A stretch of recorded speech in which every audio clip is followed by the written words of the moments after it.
सर्वांनाच माहिती आहे कृष्णाष्टमीच्या दिवशी शेवगाच्या पानांची भाजी बनवली जाते। तर त्याचं महत्त्व असं आहे, श्रीकृष्णाला जन्म कोठडीत झाला, वासुदेव देवकी यांना फक्त कोरडे अन्न, शेवगाच्या पानांची भाजी आणि आंबोळ्या दिल्या जातात।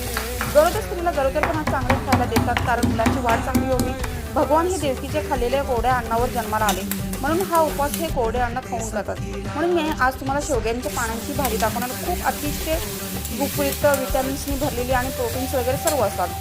अगदी साध्या पद्धतीने ही मी भाजी बनवलेली आहे। एकीकडे मी मूग डाळ अर्ध्या तासासाठी भिजत ठेवली ती पाण्यात, आणि मी व्यवस्थित स्वच्छ अगदी शेवग्याची पानं साफ धुवून घेतलेली आहेत।